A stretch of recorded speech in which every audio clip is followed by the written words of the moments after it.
Bueno, bienvenidos. Hoy el Ateneo es acerca de inmunidad de mucosas. Está relacionado con el mes de la gastroenterología que estamos cursando.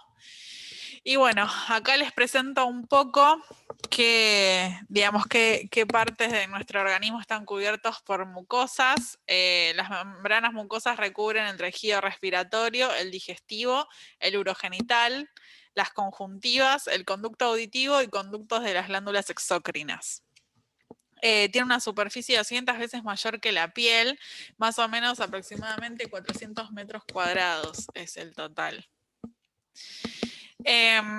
Las superficies de las mucosas del organismo es, digamos, la principal barrera que nosotros tenemos contra todos los antígenos, digamos, que básicamente con los que entramos en contacto, ¿sí? Más allá de la piel, que también es una barrera importante para nosotros inmune, pero las mucosas también lo son. Y tiene dos objetivos principales, la inmunidad de mucosas. Una es ejercer una tolerancia. Ustedes, los que ya pasaron por inmunos, se acuerdan que tenemos tolerancias periféricas y tolerancias centrales, ¿sí? Las mucosas se consideran que son órganos linfoides secundarios. Por lo tanto, en las mucosas se va a generar una tolerancia periférica. En este caso ahí dice tolerancia local, también se llama tolerancia oral en este caso, ¿sí? Frente a antígenos inocuos, por ejemplo, un péptido que proviene de nuestra dieta, ¿sí? Ahí se va a generar una tolerancia, no se va a generar una respuesta inmune, porque si no, imagínense si tuviésemos una respuesta inmune cada vez que comemos algo nuevo o lo que sea, no sería sano. Y también la mucosa genera una importante respuesta inmune cuando hay microorganismos patógenos, ¿sí? Ahí sí, cuando nos tenemos que defender de algo que no es común, sí, ahí sí generamos una respuesta inmune. Bueno, todo esto, digamos, tanto la tolerancia como la respuesta inmune va a estar dada por la homeostasis que se va a generar dentro de la mucosa. Por eso es importante que todos los componentes de la mucosa estén funcionantes para que esto se pueda llevar a cabo. Entonces, como les dije, el sistema inmune de mucosas tiene tres funciones principales: proteger a las membranas mucosas de la colonización e invasión por parte de patógenos ambientales, prevenir contra la entrada de antígenos no degradados, incluyendo lo que sean proteínas y los derivados de nuestra dieta o quizá que estén en el agua, en el aire, en el suelo, prevenir el desarrollo de las respuestas inmunes potencialmente peligrosas frente a estos antígenos en el caso que estos lleguen al interior del cuerpo. Bueno, como acá les traje un corte de tejido de una mucosa, lo que vamos a tener es siempre sobre el epitelio de la mucosa una capa de moco, que después vamos a ver para qué sirve. En general, el moco lo secretan las células de Globet que están, digamos, como insertadas en el epitelio, que estas los enterocitos, las células epiteliales que vemos acá. Bueno, las células de Globet, que son las que secretan el moco, están como insertadas. Después tenemos la membrana basal. Tenemos linfocitos intraepiteliales, que después vamos a ver un poco cuáles son su función. Y tenemos, bueno, células plasmáticas un poco más abajo, linfocitos en la lámina propia. Después nos vamos a introducir más en esto, pero les quería contar que, bueno, la mucosa principalmente está cubierta por células epiteliales. La función de estas tienen receptores de citoquinas, que vamos a ver más tarde para qué sirven, producen citoquinas y quimioquinas que digamos, se producen en el momento que se genera la respuesta inmune, sobre todo para reclutar linfocitos, pero también vamos a ver que los receptores, tanto de quimioxinas como citoquinas, también están presentes para hacer ese epitelio más permeable o no, según la necesidad. Promueven el reclutamiento de neutrófilos y producen péptidos antimicrobianos, principalmente las células de Paneth, como por ejemplo lisocimas, lactoferrinas, componentes del sistema de complemento, entre otros. Y bueno, como les dije, producen mucinas. Como les dije, los enterocitos se unen en su porción apical digamos, se unen tanto en la zona apical como basal por distintos tipos de uniones. Por ejemplo, las citoquinas inflamatorias, como es el TNF-alfa y el interferón gamma, lo que van a hacer es que esas uniones que se generan sean más permeables. Por lo tanto, van a dejar pasar cualquier tipo de antígeno, ya sea patógeno, inocuo o lo que sea, ¿sí? Mientras que las citoquinas, por ejemplo, las interleucina 10 y el TGF-beta, por el contrario, lo que hacen es incrementar la resistencia del pasaje de macromoléculas. ¿Sí? Las interleucinas 10, por ejemplo, del TGF-beta, son secretadas por los linfocitos T reguladores, que son, después lo vamos a ver, pero son linfocitos T que principalmente van a regular, digamos, la homeostasis esta que yo les explicaba, de la tolerancia y la respuesta inmune. Después les traje acá, como forma muy general, cómo se previene el acceso de los patógenos a las superficies de este epitelio. Principalmente por la secreción de mucosas, de mucus, que yo les dije que lo secretan las células de Glovet. ¿Sí? El moco lo que hace es evitar, digamos, que el antígeno quede pegado en el moco y que no llegue a entrar a la mucosa. También hay factores químicos como por ejemplo péptidos antimicrobianos que ya les comenté. Factores físicos como la descamación. Todo lo que es el intestino delgado tiene una alta tasa de recambio. Más o menos se descaman 10 a la 11 células a diario. También otro factor físico para impedir que entren los microorganismos son las oscilaciones ciliares del tracto respiratorio y los movimientos peristálticos del tracto gastrointestinal. La flora normal, ustedes saben que tenemos una microbiota que es normal y tiene, o sea, la importancia de que esa microbiota sea heterogénea y que, bueno, muchos otros factores que los vamos a ver más adelante y que es una de las, creo que tengo entendido que van a hablar de eso, Carlos, pero bueno, la flora normal ayuda a la homeostasis del sistema inmune de mucosas.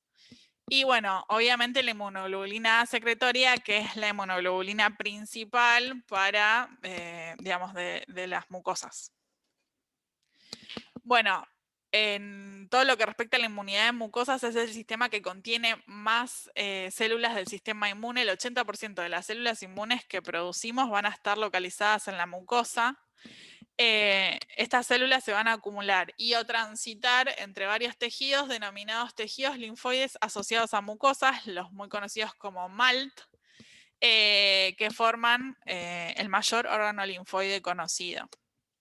A su vez, el MALT está compuesto por una serie de microcompartimientos, ¿sí? Que, o sea, es el tejido linfoide asociado, pero al sitio específico. Por ejemplo, el GALT es tejido linfoide asociado al aparato digestivo. El NALT es tejido linfoide asociado a mucosas nasales. Bueno, el BALT a los bronquios, y después hay otros, que estos otros serían los tejidos, o sea, que recubren como les dije antes, las glándulas exócrinas genitales, las glándulas exócrinas, páncreas, bueno, así muchos. Pero bueno, los principales son estos. Y es un sistema altamente especializado que protege la superficie de las mucosas, como ya lo venimos diciendo.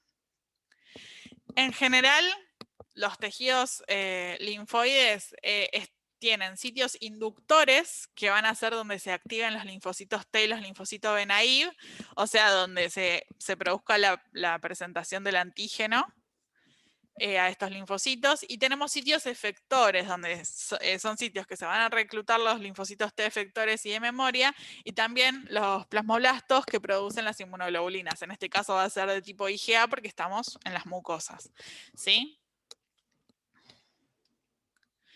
Entonces, como les dije antes, digamos, ahora como que ya me voy a introducir en el tejido linfoide asociado al tejido gastrointestinal, que es el GALT.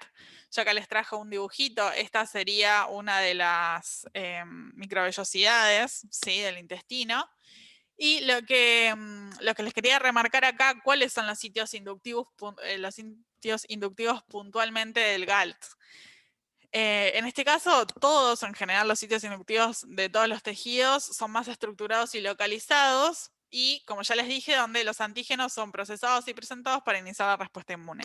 En el caso del GALT, los sitios inductivos son las placas de Peyer, que son las que vemos acá, nódulos linfoides mesentéricos, el apéndice y nódulos linfoides solitarios, ¿sí? Mientras que los sitios efectores son más desorganizados, o sea, son estructuras como más, no tienen como una estructura, sino que es, por ejemplo, una de los sitios efectores es la lámina propia. La lámina propia sería todo esto, ¿sí? Que vemos acá. Y el epitelio en sí. Acá es donde las células que previamente fueron activadas y diferenciadas cumplen las funciones efectoras, ¿sí? O sea, acá voy a encontrar linfocitos T de memoria, reguladores, los citotóxicos, como les dije, las células, los plasmoblastos que van a producir inmunoglobulinas, macrófagos, también vamos a tener las células dendríticas. Ahora vamos a ver qué función cumplen. Y bueno, como les dije, que tanto los sitios inductivos y efectores generan a nivel de las mucosas una respuesta rica de inmunoglobulina A. Y bueno, también obviamente que va a estar toda la respuesta celular previa con funciones citotóxicas regulatorias, o sea, ahí estarían actuando los linfocitos T citotóxicos, los linfocitos reguladores y los de memoria también. ¿Cómo los antígenos entran a través de la mucosa intestinal? Bueno, una de las entradas es a través de las células M. Digo antígeno, puede ser algo inocuo como algo patógeno, ¿sí? Pero pueden entrar por los tres mecanismos. Como les dije, es a través de las células M, que son estas. En general están las células M y por acá abajo está la placa de Peyer, ¿sí? O sea que fíjense que igual todo antígeno que entra ya directamente se encuentra con un sitio inductivo. Otra entrada es por el pasaje a través de las células epiteliales de forma paracelular y transcelular. Y otro es las células dendríticas que están en el epitelio y como les dije también en la lámina propia, lo que van a hacer es a través de sus proyecciones, ¿sí? Pueden atravesar las células epiteliales y entrar en contacto con los antígenos. En general, esta forma de entrada es para aquellos antígenos que alcanzan el lumen de las células. Bueno, acá más o menos es lo que ya les dije. Me quería centrar en las células M porque tienen la importancia de que son las únicas capaces de, digamos, digamos, como que las células M generan como, hacen una endocitosis de la membrana y como que permiten que entre todo el antígeno completo hacia el espacio intracelular, ¿sí? Por eso, más allá de que o sea, la mucosa está muy bien armada para generar la respuesta inmune, pero la célula M es una célula que favorece la entrada de patógenos porque lo que hace es que justamente esto, que puede invaginar el patógeno junto con parte de la membrana y la entra a la célula directamente. Bueno, y acá les quería contar, como ya vimos más o menos cómo entra el antígeno a la mucosa, ¿sí? ¿Qué es lo primero que sucede? Y en este caso, como les dije, en los sitios inductores, como en este caso sería la placa de Peyer y los ganglios mesentéricos, lo que van a hacer, ahí se va a hacer la presentación antigénica de los linfocitos T virgen, se van a activar, como les dije en las placas de Peyer, los ganglios mesentéricos. Pueden diferenciarse en diferentes perfiles efectores estos linfocitos T y posteriormente se van a producir linfocitos T de memoria centrales y efectores. Es decir, el antígeno entra, se genera la presentación antigénica, se activan en los sitios efectores, esos linfocitos a través de la linfa van a ir hacia órganos linfáticos primarios. Bueno, y ahí es donde luego, una vez que, bueno, ¿cómo se llama? Bueno, digamos, se hacen células específicas contra ese antígeno, vuelven a través de circulación y van hacia las zonas efectoras, ¿sí? De la mucosa. Ese sería como el camino que recorren las células para poder generar la respuesta. Bueno, los linfocitos B también se activan en las placas de Peyer o ganglios mesentéricos. Y también la activación de los linfocitos B lo que va a favorecer es el cambio de isotipo de la inmunoglobulina a inmunoglobulina A. ¿Sí? Bueno, acá es el recorrido que yo les expliqué antes. Y bueno, la inmunoglobulina A, como les dije, es la principal inmunoglobulina efectora de las mucosas. Es una inmunoglobulina muy abundante en respuestas secundarias a todo lo que está relacionado con el intestino, el epitelio respiratorio, lágrimas, saliva, bilis, sudor y la leche materna también. Es producida por las células plasmáticas. En las mucosas su estructura es dimérica, mientras que en circulación puede ser monomérica. Y el switch de IgA está promovido por la interleucina 5, la 10 y el TGF-beta, que como les dije, estas interleucinas, la mayor cantidad está producida por los linfocitos T reguladores. Entonces, las principales funciones de la IgA que se destacan es que producen alta cantidad, se producen mucha cantidad en las mucosas. Resiste la actividad de las proteasas de las mucosas gastrointestinales, porque si no, no se podría llevar a cabo el proceso. Inhibe la adherencia bacteriana a la mucosa. Inhibe la absorción de macromoléculas potencialmente alérgicas o que generan intolerancia. Inhibe los efectos inflamatorios de otras inmunoglobulinas, como la IgM y la IgG. Ustedes piensen que en la mucosa, digamos, si bien, como yo les dije, hay una relación de tolerancia, respuesta inmune, esto tiene que ser controlado porque no se puede generar una respuesta inmune cada vez que el estómago se enfrenta con algo, el intestino con algo que no es propio, ¿sí? Entonces, la inmunoglobulina también tiene la capacidad de como frenar la acción de la IgM y la IgG. Neutraliza virus tanto extracelulares como dentro de las células epiteliales. Incrementa los mecanismos de defensa inespecíficos. Y elimina antígenos de los tejidos a través del anclaje a las inmunoglobulinas A, produciendo inmunocomplejos, que van a ser transportados a través de las células epiteliales. Estos inmunocomplejos, si bien son eliminados, pero una de las características es que no activa el complemento, justamente para esto, para que la respuesta inmune no sea tan exacerbada, sino que esté, digamos, claro. Bueno, este es un grafiquito que les puse acá, como para explicarles que digamos, el plasmocito genera la inmunoglobulina A. Esta inmunoglobulina va a, digamos, está unida a un receptor de inmunoglobulinas, en donde la célula es como que la va a endocitar, o sea, sí, entra la célula y la endocita hacia la luz. Claro. Y la libera y sale de forma dimérica, como les dije, y con su proteína transportadora. Ah, sí, puede ser. Es verdad, no me cuenta. Y bueno, un dato curioso que les quería traer para que no sea tan tedioso, ya que además vimos en el curso el tema de los probióticos, que nosotros sabemos que son microorganismos vivos, que son administrados y pueden mejorar la microbiota normal que tenemos. Estos probióticos son capaces de producir una estimulación de la inmunidad innata y de la inmunidad adaptativa de la mucosa. Esto va a hacer que a la mucosa le confiera al huésped una resistencia a los microorganismos patógenos o bien que puede inducir una inhibición del sistema inmune en situaciones que hay una hiperestimulación, o sea, generan una homeostasis, esta homeostasis que yo le hablaba, ellos son parte, ¿sí? Tanto la flora normal como los probióticos que podemos llegar a consumir. Y bueno, entonces actúan de diversos mecanismos. Uno de ellos es la inhibición de patógenos.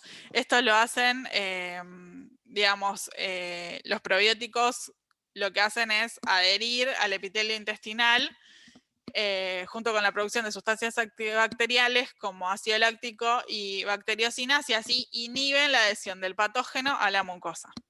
Después la homeostasis de la mucosa, esto está relacionado con o sea, que son capaces de producir mucinas o sí, en general son mucinas, que lo que hacen es mantener la barrera justamente que las células epiteliales forman, es decir, mantienen, digamos, impermeable las células epiteliales de la mucosa. Y bueno, también hay un efecto inmunomodulador que está relacionado con la producción de citoquinas. Y bueno, como les dije, les quería mencionar un poco qué es la disbiosis. Yo les dije que en el intestino nosotros tenemos flora normal, ¿sí? Esta flora normal lo que hace es mantener esta homeostasis de la inmunidad, además de ayudarnos en un montón de patologías no inmunes. Y bueno, entonces es importante que estén y que ese conjunto de bacterias sea heterogénea. Digamos, esto garantiza que sea muy beneficioso la flora en sí dentro del intestino para un montón de cosas. Cuando esto se pierde, o sea, cuando la diversidad de esta flora normal se pierde y empiezan a aparecer unos desequilibrios, no solo que puede generar una hiperrespuesta inmune, sino que se pierde la tolerancia también, y esta homeostasis de la que le vine hablando siempre ya no ocurre. Se genera, o sea, esta pérdida del equilibrio se denomina disbiosis. Y es un poco de los que Nati les va a contar en enero, así como para hacer una introducción. Y se vio que esta pérdida del equilibrio está asociada con trastornos que incluyen la diarrea, que es algo lógico, enfermedades inflamatorias intestinales, cáncer colonorrectal, así como ciertas enfermedades hepáticas y alérgicas y afecciones relacionadas con la nutrición como la obesidad, la diabetes tipo 2 y la celiaquía. O sea, la pérdida de ese equilibrio está relacionada con este tipo de cosas. Bueno, esta es la bibliografía que usé y bueno, muchas gracias.